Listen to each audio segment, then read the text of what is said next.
네, 오늘 정치권 이슈들은 신성범 전 의원, 배종호 세안대 교수와 함께 자세하게 짚어보겠습니다. 어서 오십시오. 안녕하세요. 네, 검찰이 정진상 민주당 당대표 정무조정실장에 대해서 이 소환 조사를 마친 지 하루 만에 즉각 구속영장을 청구를 했습니다. 이 구속영장에 담긴 혐의는 기존에 알려진 대로 4가지인데요. 이 검찰의 전격적인 구속영장 청구에 대해서 어떻게 보시는지 먼저 의원님께 여쭙겠습니다.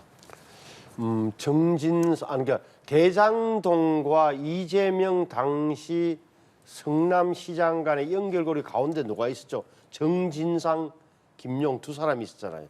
그러니까 다시 말하면은 다시 다 다 잊어버렸지만 뭐랄까 대장동 일당 사기를 치기 위한 대장동 일당이 유리한 조건, 자신들이 사업권을 따내기 위해서 유리한 조건을 제시를 했잖아요. 뭘 제시했습니까? 자, 건설회사는 배제해달라. 그다음에 성남시목 1,800 얼마만 가져가고 나머지 이익은 민간업체에게 될 수 있도록 짜달라고 했답니다. 그것이 관철됐잖아요. 마지막 사인한 게 누구죠?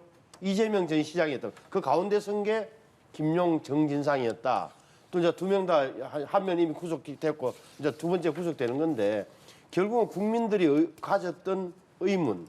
저렇게 민간 사업자들이 돈을 많이 가져갈 수 있도록 구조를 짠 이 대목에서 결정적 역할을 했던 게 어떻게 보면은 정진상, 김용이었고 그 대가로 이들은 3명 정진상, 유동규, 김용 몫이 700억으로 약정이 돼 있었다. 그런데 700억을 다 못 주니까 공동 비용을 제외하고 428억을 주기로 했다. 여기까지 나왔단 말이에요. 남는 문제는 그러면 이제 이것을 추궁하는 단계일 텐데 제가 보기에는 지금 구속영장을 청구했으니까 구속이 되면 앞으로 남는 것은 결국은 김용, 정진상이 인정 안 하겠지만 계속 부인할 거 아닙니까? 그렇지만 유동규의 정은 또 입을 열기 시작했다는 김만배의 진술 이런 것 때문에 제가 보기에는 빠져나가지 못할 거고 남는 문제는 결국은 이재명 대표 쪽으로 넘어가느냐 안 가느냐만 남은 것 아니냐. 제 눈에 그렇게 보여요. 네, 교수님. 일단 14시간 만에 전격적으로 구속영장을 청구를 했지 않습니까?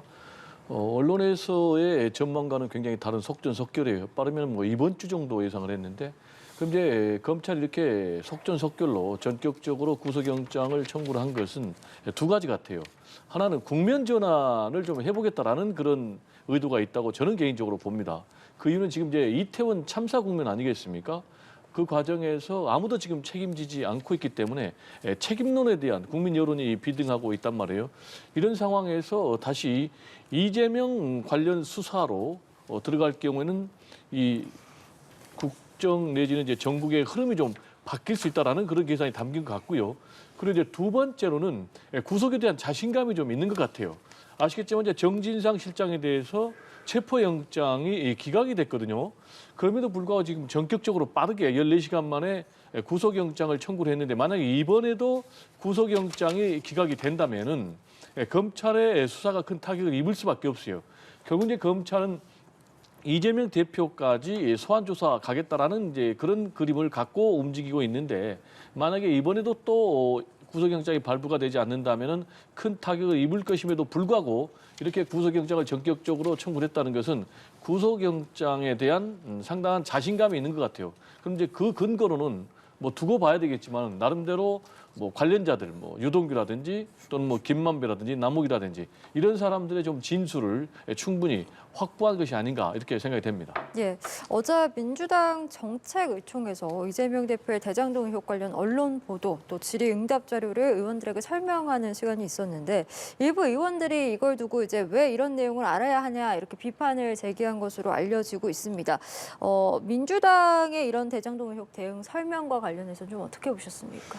아니 제가 현재 지금 민주당 의원이라면 얼마나 깝깝하겠어요. 그러니까 당 대표가 예를 들어서 직전에 대통령 선거 때 후보로서 문제가 생긴 사안이라면 당 전체가 나서서 방어하는 거야 지극히 당연한 건데 이것은 어떻게 보면 도대체 몇 년 전 일인지 성남시장 때 일로 대표가 됐는데 일로 대표가 된 이분이 있으면 조사를 받을 지경인데 그 2명 핵심 측근들을 당직을 줌으로써 당사에 근무하도록 하고 이것 때문에 당이 어려워진 상황인데 도대체 내가 어떻게 해야 되는지 생각이 들겠어요, 안 들겠어요? 그렇잖아요. 개인 어떻게 보면 척건 비리 때문에 당이 어려워지는데 이걸 당 전체가 나서서 방을 해야 되는 거야, 말아야 되는 거야. 물론 지지자들은 뭐 야당 탄압이다 이렇게 정치 보복이라고 주장을 하고 싶어 하겠지만 의원들 입장에서는 깝깝한 대목이 있을 거 아니에요. 지금은 말은 못 한단 말이에요, 공개적으로. 하지만 제가 보기에는 민주당 의원들은 부글부글 끓을 것 같다. 당연한 거 아니겠어요, 제가 보기에는. 결국은 이게 또 어제 오늘의 이야기가 아니라 6월달, 지난 6월달에 이재명 전 대선 후보가 국회의원 선거 나올 때 내부에서 이거는 완전히 뭐 방탄 출마하는 이야기를 스스로 했던 대목이 있는 거잖아요. 만에 하나 이게 잘못되면 어떡하지? 당이 큰 손해 볼 텐데 그 다 부정적으로 알고 있으면서도 하다까지 왔단 말이에요. 이렇게 되면은 지금 민주당에서 뭐라고 그러겠어요? 지금 제가 볼때 지금 이제 이른바 이재명 대표의 사법 리스크가 현실화되면서 이거는 어쩔 수 없는 거예요. 제가 보면 더 커질 거예요. 당내 분열은. 네. 말씀해 주셨지만 이재명 대표와 관련된 사법 리스크가 계속해서 커지고 있는 상황이고 이에 대한 대응 과정에서 당 전체가 나서는 것을 놓고 일부 반발의 목소리가 나오고 있는 상황이기 때문에 이것이 앞으로 이재명 대표의 리더십에도 영향을 줄 수밖에 없지 않겠느냐 이런 관측도 좀 나오고 있습니다. 이 부분은 어떻게 좀 생각을 하십니까? 이제 뭐 흔히 하는 얘기는 이제 사법 리스크를 얘기를 하는데요.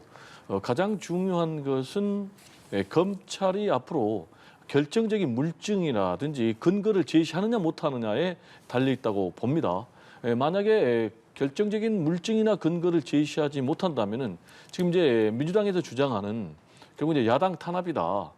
그리고 이재명 대표 죽이기다라는 이제 그런 논리가 더 우세할 수밖에 없는 것이죠. 근데 지금까지는 검찰이 결정적인 물증을 제시하지 못하고 있어요. 네. 지금 이제 김용 부원장 같은 경우도 전혀 나는 돈을 받은 적이 없다.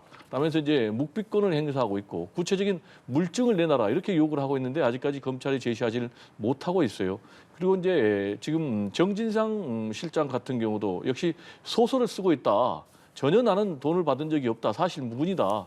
이렇게 주장을 하고 있는 상황이기 때문에 검찰이 앞으로 결정적인 물증을 내놓느냐, 내놓지 못느냐가 굉장히 중요한 것 같고요.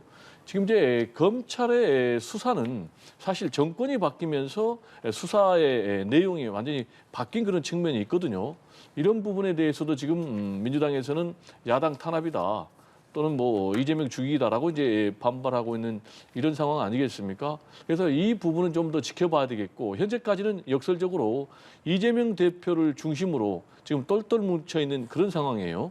그렇지만은 뭐 말씀드린 대로 뭐 결정적인 물증을 내놓는다면은 그때는 이재명 대표 리더십이 상당히 약화될 가능성이 있다라는 얘기를 좀 드리고 싶습니다. 이제 제가 듣기로는 사석에서 민주당 의원들이 걱정들을 많이 한다 그래요. 저도 뭐 전해 들은 바가 있는 건데 그 걱정할 만한 대목이 이런 부분이잖아요. 그러니까 지금 네 사람의 대장동 관련 핵심자 김만배, 유동규, 정진상, 김용 가운데 유동규 씨는 어떻게 보면 뭐 완전 히 있는 그대로 이야기를 다 하고 있는 건데 하고 있잖아요.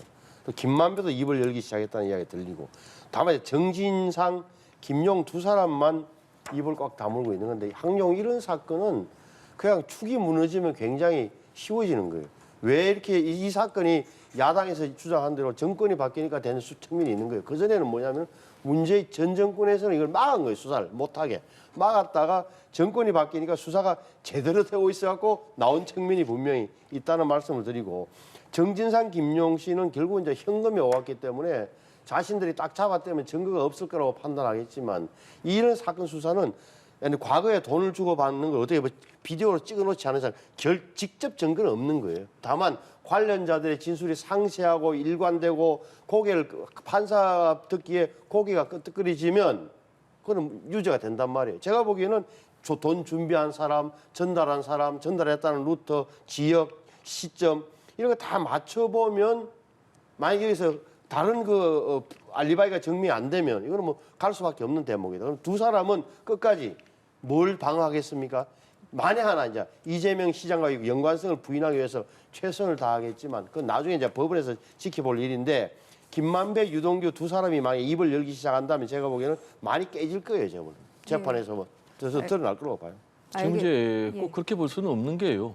지금 이제 검찰이 결국은 저는 이재명 대표에 대해서 기소할 거로 저는 봅니다. 공범으로. 왜냐하면 지금 검찰이 내놓은 논리가 지금 정치 공동체 아니겠습니까? 김용 그리고 정진상 그리고 또 이재명 대표가 정치 공동체다라는 그런 논리를 내세웠고 또는 뭐 구속영장이라든지 또는 뭐 또 공소장에도 보면은 이재명 대표 이름이 150차례가 넘도록 이렇게 나오고 있는 것 아니겠습니까?